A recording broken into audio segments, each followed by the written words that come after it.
Hello! So, I'm getting ready kasi pupunta kami sa bahay ni Sis Edlin.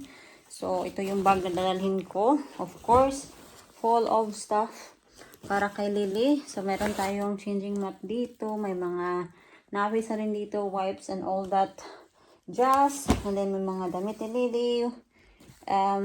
Bib, muslin. Basta lahat na dito. Of course, hindi mawawala yung milk. Kailangan natin ng milk at kailangan natin magdala ng ganito.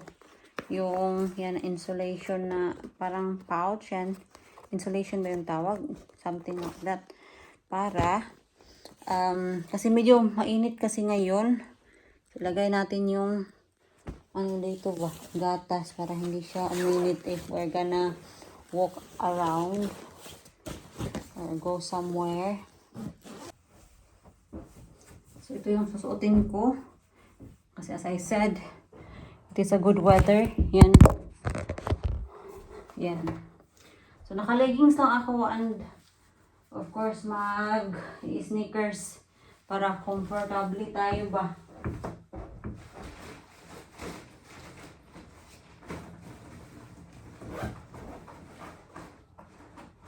Okay, bye for now kasi baka mali tayo. Makahiya naman na, hindi tayo on time, no? So, I don't know if makakapag-update pa ba ako sa inyo pagdating namin dito doon sa bahay nila. But, we'll see. Kasi, of course, magiging busy na ako kay Lily. And, of course, nahihiya tayo mag-vlog sa kanila, no? Bana talang yung kaon din, ha? Hi, Matthew! Hello! Say hi! That's it. Oh, very good. That's it. Tapos na kaming kumain. So, nagtingin-tingin lang kami dito sa loob ng garden center. Nandito si Matthew. Naglalaro. And Lily is happy. What you found? We are home. So, how's your day, Lily Bear? Natutulog pa si Lily. But I need to change her. I know. Oh. Shush. I know. I'm sorry. Mama is disturbing you, isn't she? Oh.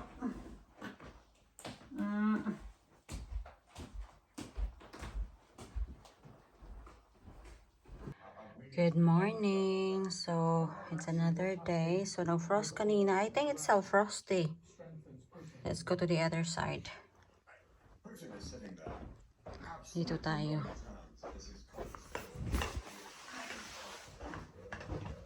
Yeah, it's still frosty. Can you see that white stuff there? Yan. Next sa tank ng LPG. Yan. No frost.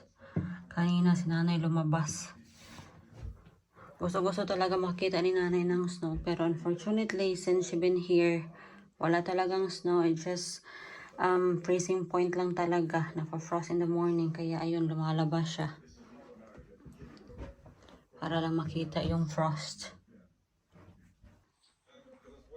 Windy? She had the milk.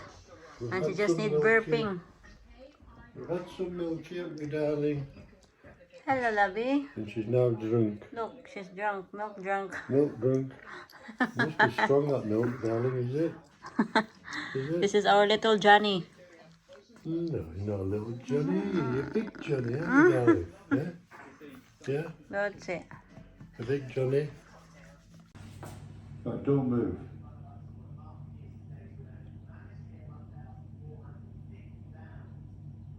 Slowly.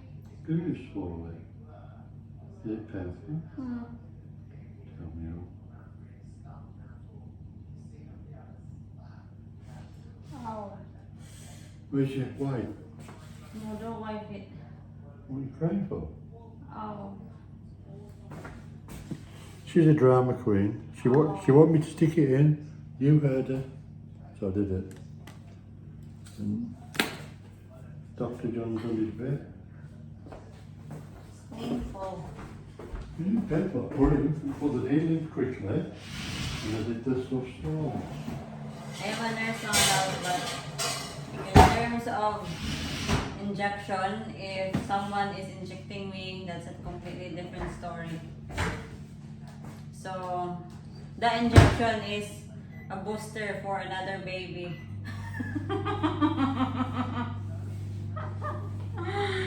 No, I'm just joking. That's my B12 for my Bell's palsy.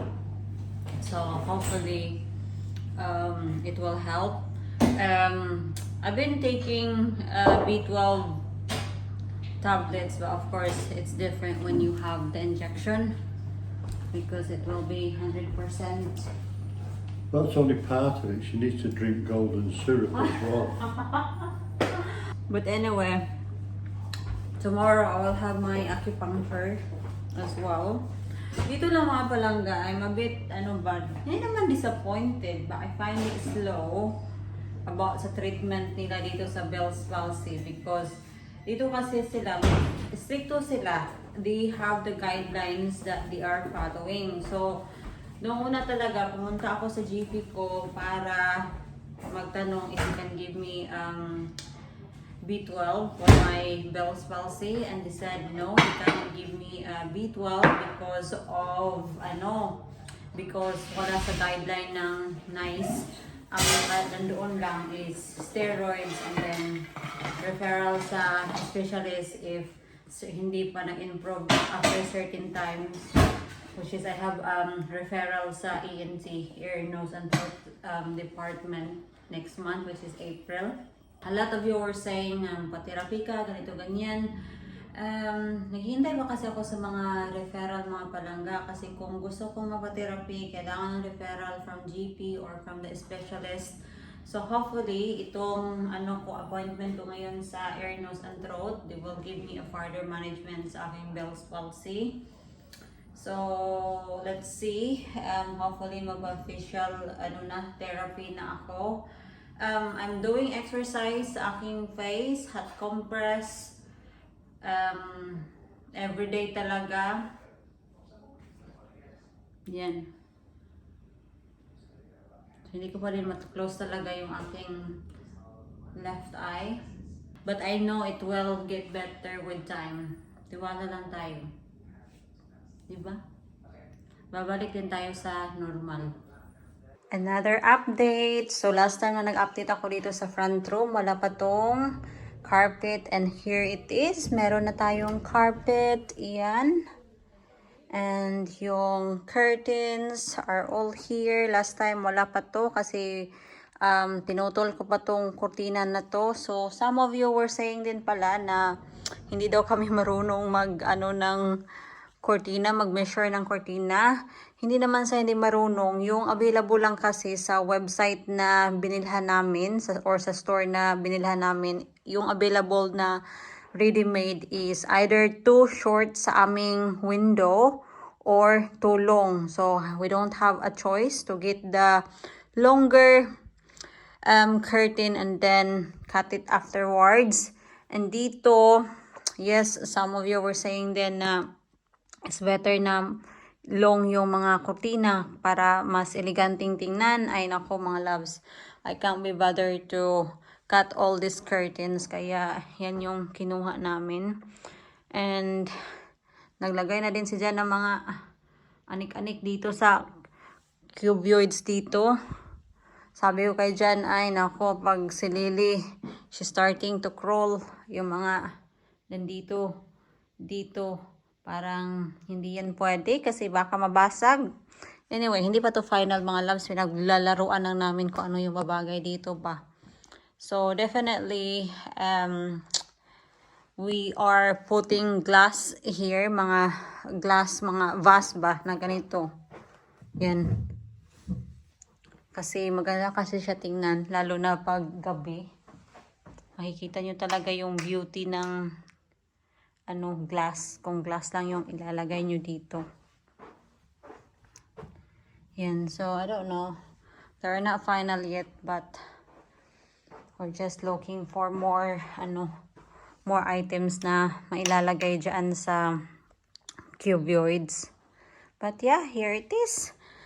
And nag-order na din kami ng sofa. So yung sofa It will be here sa 31st of April. So, medyo matagal-tagal. But, what we can do, there's nothing we can do but to wait. So, once the sofa is here, we will move the TV kasi nandito na din yung ano sa TV. Anong tawag nito? Yung, what do you call this? You know what I mean? Maglalagay ng TV para, ano ba? Yan. Pwede mo siyang maganon-ganon. Yan. Bracket ng TV. So, yeah, kaunti na lang talaga mga loves. And then yung utility,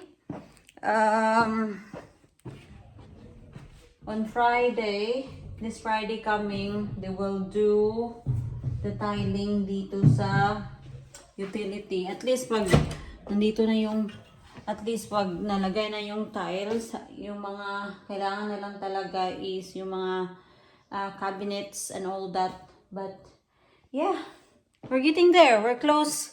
We're getting there. Anyway, tingnan nyo naman yung face ko. Ay, naku. Palagi talaga ako nagkaka-ice tie ba?